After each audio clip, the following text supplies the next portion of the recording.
l'allumage des, non pas des bougies, mais des lumières, parce que c'est pas le mot bougie qui est employé, c'est allumage des lumières du Shabbat. Il y en a deux, vous allez me demander pourquoi deux. De même qu'il y a deux pains tout à l'heure, vous voyez, ils sont beaux comme tout. Depuis la création, depuis que nous sommes nés, nous avons une âme. Mais le Shabbat, il y a une âme supplémentaire. Et c'est pour ça qu'on allume deux lumières pour symboliser le fait que l'entrée dans le Shabbat nous ouvre à un autre domaine qui est la spiritualité. Alors que toute la semaine, on peut être en spiritualité, mais on est absorbé par des tas de choses qui nous encombrent un peu et on se dépollue déjà en allumant ces lumières qui sont bien sûr le symbole de tout ce qu'il y a de plus élevé. Hein. Je ne vais pas faire plus long. La bénédiction dit « Béni es-tu, Éternel, notre Dieu, roi du monde », qui nous a sanctifiés par tes commandements, parce que tu nous as prescrits. Les commandements, c'est les prescriptions que Dieu nous a données, et nous a donc ordonné d'allumer les lumières du Shabbat. Et vous êtes tout à fait habilité à dire Amen après. Alors Amen, c'est pas un mot latin comme vous savez, hein. C'est de l'hébreu. Et c'est de l'hébreu, ça veut dire j'adhère à ce qui vient d'être dit. C'est ça le mot Amen. C'est pas dire allez, ainsi soit-il, c'est pas ça. C'est j'adhère à ce qui vient d'être dit. Donc il y a une dimension intérieure quand on dit Amen.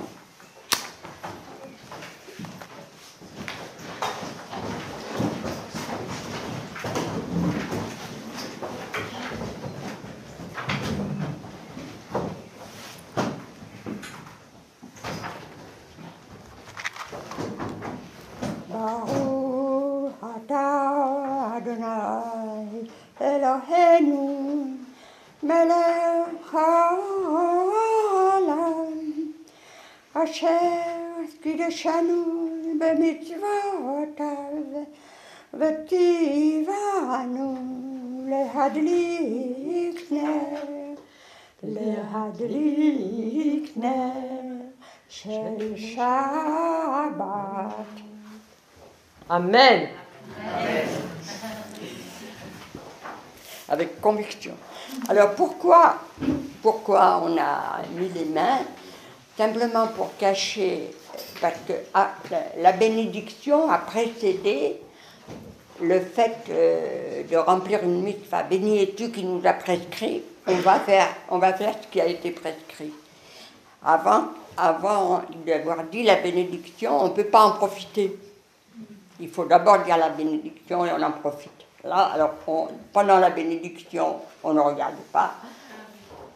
Maintenant, vous pouvez en profiter tous.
Le radodi li krat kala, pene Shabbat le kabela. Le radodi li krat kala, pene Shabbat le kabela. Zahor veshamor dibur echad, ishti anu ayane buchad. Ben Armaché, oh la la la la, na na na na na na na na. Le Hadodi likrat kala, le Shabbat nekabela. Le Hadodi likrat kala, le Shabbat nekabela. Juste un mot, si vous avez la traduction, viens ma bien-aimée au-devant de la Shabbat pour la recevoir. Parce que Shabbat est un mot féminin en hébreu. D'où l'identification à une femme, bien sûr, et une fiancée. Kala, c'est la fiancée. La fiancée de qui? D'Israël. Voilà, c'est pour ça qu'on l'accueille. À la fin de ce chant, qui a beaucoup de strophes, on se tourne vers la porte pour l'accueillir avec la joie qui convient. Alors je complète par un petit midrash. Dans un midrash, il y a les jours de la semaine qui se présentent devant Dieu et qui disent ah ben, Yom Rishon et Yom Sheni, donc le dimanche et le lundi, ils vont par paire. Le mardi et le mercredi, ils vont par paire. Le jeudi et le vendredi, ils vont par paire. Et le samedi, il s'approche de Dieu et dit, mais moi je suis tout seul, ça ne va pas du tout. Et Dieu lui dit, je vais te donner Israël comme fiancée. Tu seras la fiancée d'Israël. C'est pour ça qu'il y a cette... Et puis il y a toute cette mystique du Shabbat, qui est vraiment une mystique amoureuse, qui est très importante. Bon, on ne peut pas tout développer sur ça. Même le Yedid Nefesh. Le Yedid Nefesh aussi. C'est déjà... Fiancée de mon âme. Ouais. Chérie de mon âme. C'est mystique. Voilà. Alors on va laisser Anne-Marie nous parler maintenant de la Torah et de comment... Je ne voulais pas que je parle de ma vie, comment je l'ai rencontré. Bien sûr, oui, bien sûr. Maintenant. Alors, juste parce qu'on n'a pas eu le temps de le dire tout à l'heure, Anne-Marie et moi, on se connaît depuis 30 ans. Voilà, c'est juste pour vous dire à quel point nous sommes persévérants dans le dialogue.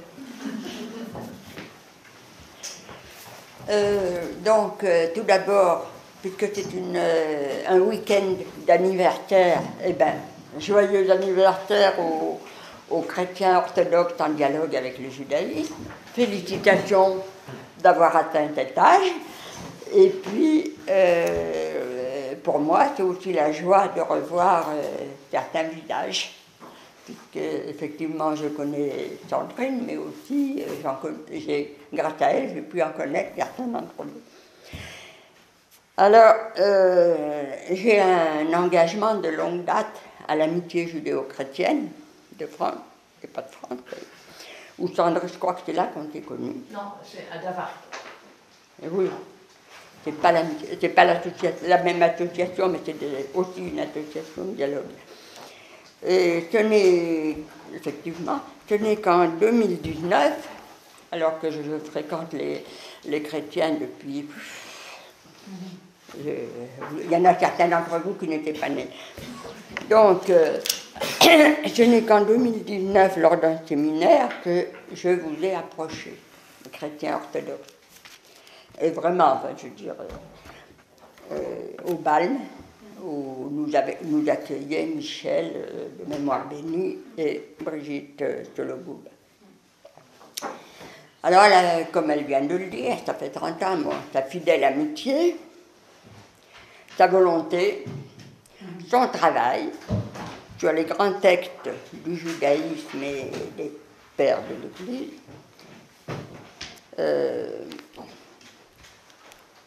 la rencontre que j'ai faite pour de vrai, enfin, en chair et en os avec le christianisme des origines, m'ont permis de découvrir l'histoire de l'Église primitive, que j'ignorais complètement, avant l'Église primitive, avant le catholicisme, hein, c'est précis. et de la foi orthodoxe au présent. Donc l'histoire, et puis vous connaître-vous vivant aujourd'hui. J'ai découvert aussi et partagé votre ferveur, puisque nous avons préparé le Shabbat ensemble au Balme, et j'ai aussi pu... Enfin, on a accepté que je m'associe à vous, qui étiez là, pour préparer la divine liturgie. Ça, c'était aussi pour moi une grande découverte. Le pétrissage en commun des chalotes d'abord et des prosphores le lendemain, c'était des grands moments. J'avais aussi, après, la décoration pour les fêtes et les chants, les danses, merci, la participation des enfants, parce que c'était interâge, donc c'était très précieux qu'il y ait des enfants. Alors, maintenant, grâce à ce que vous faites au groupe, à l'association, à la constance du travail de Sandrine, j'apprécie que la christologie traditionnelle soit mise en rapport positif avec le monde juif, après des centaines de siècles d'ignorance et de mésestime. Nous commençons à nous connaître dans nos foi respectives. Nous commençons. Et cet anniversaire voit le dialogue amorcé il y a 10 ans et plus, consacré au plus haut niveau, puisque les fidèles de l'église Saint-Séraphin, c'est ça, entendront les prières du Shabbat à la synagogue demain matin, pour la première fois peut-être, pour certains d'entre vous. Et les fidèles de Hadat Shalom, la communauté juive, pourront entendre les prières de la divine liturgie dimanche, aussi pour la première fois peut-être. Voilà, c'est ce que je voulais dire par rapport au fait que Sandrine m'a associée à votre anniversaire. Donc, félicitations et longue route au CODJ. Maintenant, on était d'accord pour que je vous propose quelques mots sur la manière que nous avons de lire le Tanakh. Le Tanakh, c'est la Bible hébraïque. 36 livres, hein, quand même. Bibliothèque. Biblia, ça veut dire livre. Alors là, 36 livres. Alors, comment on la lit? Tanakh, est-ce qu'il faut que j'explique? Tanakh. Bible hébraïque, Tanakh, Torah, les 5 livres de Moïse, Tanakh, le N, les prophètes, Nevi'im en hébreu, et le Kaf, c'est les Ketuvim, les hagiographes, les extérieurs. Voilà, les autres écrits. Ça fait la Bible hébraïque. Hein. La Torah de Moïse, les livres prophétiques et les autres livres qui s'ajoutent. Alors, je pensais vous expliquer comment on lit la Bible, mais est-ce que vraiment on la lit? Est-ce que vraiment il s'agit d'une lecture? En hébreu, c'est même pas l'écriture. C'est mikra, ça veut dire l'appel. Que vous appelez l'écriture, je crois que les orthodoxes lui parlent aussi de l'écriture. Pour nous, c'est l'appel. L'appel, ça oblige d'entendre. C'est sans doute parce que la première diffusion des textes a probablement été orale avant d'être écrite. Comme l'enseignement qui en a découlé. C'est pour ça qu'on peut parler d'une parole, plus que d'une écriture, même si elle est écrite. Parce que pour la retenir, il faut qu'elle soit écrite. À écouter plutôt qu'à lire, à entendre. Shema Israël, écoute, entends Israël. Le c'est écrit n'est qu'un point de départ pour la pensée. Un point de départ, un tremplin. pour aller plus loin. Quand la Genèse affirme « Elohim a créé les cieux et la terre », il est évident pour le rédacteur que la réalité divine est évidente. Dieu, au commencement, Dieu a créé les cieux et la terre. Point. Mais ça en pose des questions. Dieu crée les cieux, la terre. Est-ce que c'est fini? Vous voyez toutes les questions qu'on peut se poser à partir de 3 mots, 4. Au commencement, c'est quoi? En plus, vous lisez en français au commencement, en hébreu, c'est pas ça qui est écrit. En hébreu, il est écrit dans un commencement. Ça veut dire quoi? C'est pas la même chose au commencement qui est bien défini et en un commencement. Autrement dit, pour lire le Tanakh, il faut savoir l'hébreu.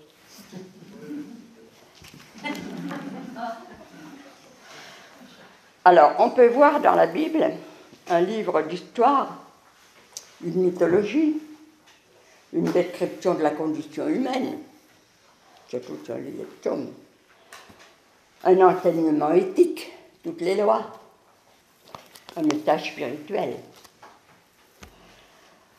Les réalités physiologiques, économiques, juridiques, si on est dans le livre du Lévitique, tout y est là, sont là pour qu'on les interroge. Ce qui est écrit est là pour être interrogé, pas pour être lu, simplement.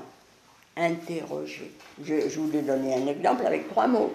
Au commencement, Dieu créa le ciel et la terre. Mais vous pouvez faire ça avec tous les versets de tout le Tanakh. Le Tanakh ne livre pas de vérité ultime.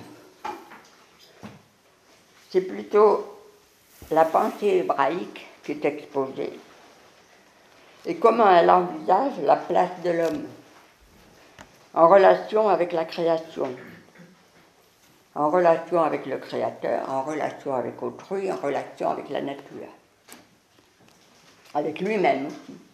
Comment la pensée hébraïque et juive envisage la relation avec soi, avec l'autre, avec le tout autre. Comme la plupart des livres des différentes traditions spirituelles, le Tanakh témoigne d'une foi en l'humain. D'une foi en l'humain. Sinon, Dieu ne nous parlerait pas s'il n'avait pas foi en nous.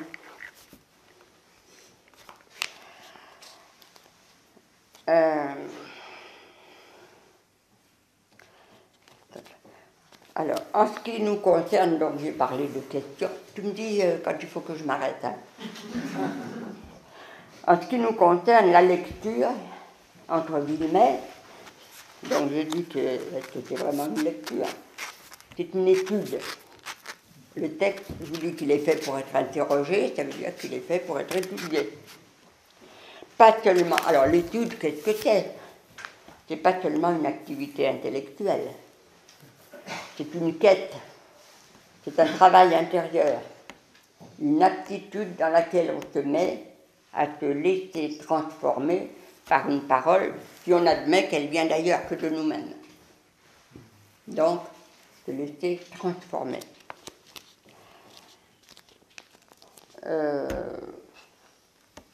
On ne saisit pas forcément le texte du premier coup. On ne comprend pas tout. Et puis d'abord, je ne sais pas s'il s'agit de comprendre. On l'approche encore et encore. On s'en imprègne avant de le connaître peut-être. Connaître, ça veut dire naître avec en français. Hein. Naître avec quelque chose qu'on découvre. Même répéter. La lecture biblique, elle est répétée puisqu'on la lit tous les jours. Même répéter, la lecture biblique ne laisse pas de prise à l'habitude, sauf à ne lire que ce qui est visible. évident. Alors que nous sommes appelés, si nous sommes un peu croyants, un peu, à aller au-delà du visible, au-delà de ce qui se voit. Et c'est pour ça que je parle de questionnement. Tu aimeras ton prochain comme toi-même. En voilà un verset, un commandement, une prescription qui pose des problèmes. Aimer, c'est quoi? Toi-même, c'est quoi? Et ton prochain, qu'est-ce que c'est? Alors, si on le lit en hébreu, c'est un peu plus clair. Tu aimeras, bon d'accord? Il n'y a qu'un mot en hébreu et en français. L'anglais est un peu plus riche, il y a 2 mots pour dire aimer. Ça, c'est bien. Il y a to love et to like. Au moins, on peut choisir si on aime le poulet, ou si on aime sa patrie, si on aime sa femme, ou si on aime Dieu. Là, déjà, on peut... Mais en hébreu et en français, il n'y a qu'un seul mot. Mais tu aimeras ton prochain comme toi-même. En hébreu, c'est pas ça. Tu aimeras, bien sûr, tu aimeras, ça y est, pour ton prochain, à l'intention, pas du prochain, pardon, à l'intention de, en direction de, celui avec qui, réacha, celui avec qui c'est avec toi, à toi, celui qui est avec toi, et qui fait paître son troupeau en même temps que toi. Il n'y a pas plus concret. Le prochain, c'est celui avec lequel tu partages des activités vitales, si c'est le berger par exemple, ou des activités qui ont le même but. Le prochain, c'est pas aller donner à la Croix-Rouge, même si on est très sensibilisé à la pauvreté dans le monde. Au sens biblique, c'est pas ça. C'est sûr que ça doit aboutir à un amour plus vaste, à la charité. Mais tu aimeras ton prochain. C'est ton prochain, c'est pas tu aimeras l'humanité. Celui avec qui tu es, c'est le plus difficile. Ça commence avec Caïn et Abel, déjà. Le prochain du prochain, le plus proche du prochain, c'est Caïn et Abel. Voilà. Donc, dans la lecture, il y a ce qu'on voit, des mots, mais le sens, et c'est ça qu'il faut chercher, se dégage aussi de ce qu'on n'a pas vu à première lecture. Bon, vous savez que les étudiants des yeshivas étudient 2 par 2. Ils étudient surtout le Talmud, beaucoup plus que la Bible. Mais quand même, ce qui est intéressant, c'est pourquoi. Parce que il n'est pas bon que l'homme soit seul. Mais ça n'a pas été dit pour l'étude, hein. Ça a été dit pour la création de l'homme et de la femme. Mais il n'est pas bon que l'homme soit seul. Ce qui signifie que s'il était seul, si l'homme est seul, il ne connaîtra jamais ses manques. Il faut qu'il soit avec l'autre pour être en regard et que la parole de l'autre, dans la mesure où elle est acceptée, évidemment, il la reconnaisse comme une possibilité de perfectionnement de soi. Je lui ferai une aide contre lui, c'est ça. C'est ce que dit Dieu à propos de la naissance, de la création de Ève. Voilà. Alors, la Bible hébraïque n'est pas un livre de théologie. Elle ne nous donne nulle part une définition de ce que pourrait être la nature du divin. Lorsque Dieu répond à Moïse au buisson ardent et au sommet du Sinaï, au buisson ardent, Moïse lui demande à Dieu, dis-moi, qui m'envoie, qui tu es, toi qui m'envoies? Je serai, et j'y ai. Un inaccompli, c'est pas un futur en hébreu, ça a plus de sens si on parle d'inaccompli. Je serai qui ou ce que je serai, ce que vous me ferez être peut-être. C'est un inaccompli. Donc il n'y a pas de définition. Quand Dieu dit je serai, ça veut dire quoi? Quel est ce je qui sera? Et au Sinaï, quand Moïse lui dit mais je voudrais te voir, et qu'on ne peut pas se fier à ce qui se voit, qu'il faut aller au-delà. tu ne verras que ma trace. Tu ne peux voir que ma trace. Nul ne peut voir et vivre. Nul ne peut me voir et vivre. Tu ne verras que ma trace. Ce qui suggère que la transcendance n'est pas la transcendance, ce qui nous dépasse, ne peut pas être un objet de représentation, fût-elle mentale. Tu ne te feras pas d'idole, le deuxième commandement, tu ne te feras pas de représentation de moi, même mentale. Sinon, on est dans l'idolâtrie, ou on risque l'idolâtrie parce qu'on se fiche sur les représentations qu'on se fait du divin.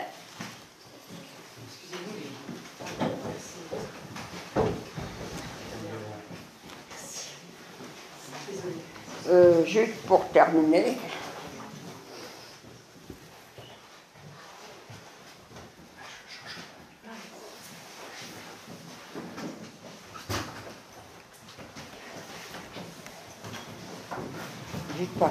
vous savez que le devoir le plus important du père juif, c'est de transmettre à ses enfants. Ces paroles que je te prescris aujourd'hui, tu les transmettras à tes enfants, etc. C'est le schéma Israël.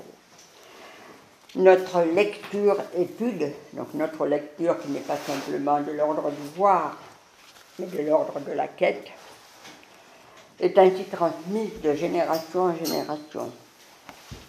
Le texte nous est certes donné, mais c'est à chacun d'en chercher le sens. Et puis un nouveau sens qui enrichit le premier, et ainsi de suite. Et c'est comme ça qu'on découvre aussi, et qu'on progresse. Lecture créative, ouverte aussi à l'interprétation d'autrui. C'est pour ça qu'on n'étudie pas tout seul. Et avec Sandrine, on a commencé à étudier sur Zoom. Ça n'arrête pas le progrès. Mais parce qu'on n'étudie pas tout seul.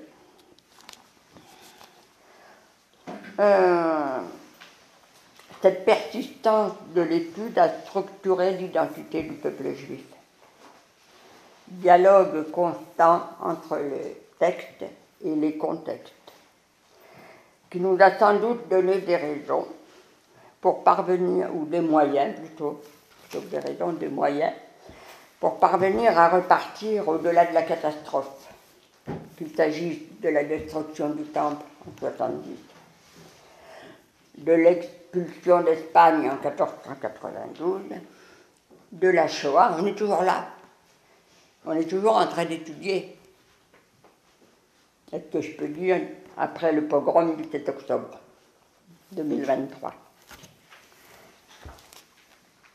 Depuis l'élaboration du canon biblique jusqu'aux enseignements des érudits contemporains, la Bible, donc, est un tremplin de spiritualité. Idéalement, l'étude n'a d'autre but qu'elle-même. Le salaire de la Torah, c'est la Torah. Je pense que, oui, juste pour dire comment on lit le Tanakh, si ça vous dit d'étudier vraiment, bon, d'abord vous apprenez l'hébreu, ensuite vous étudiez, mais jamais tout seul, si possible, hein, si possible. Et puis, c'est le plus simple, avec le support du Talmud, puisque c'est le Talmud qui va donner beaucoup d'ouverture sur ce que signifie le texte. Ce que je vous ai dit tout à l'heure sur au commencement, etc., Dieu créa le ciel et la terre. Et ce que je vous ai dit tout à l'heure comme ouverture sur tu aimeras ton prochain comme toi-même, je ne l'ai pas inventé. Vous lisez le Talmud, tout s'ouvre. Je vous remercie de votre attention.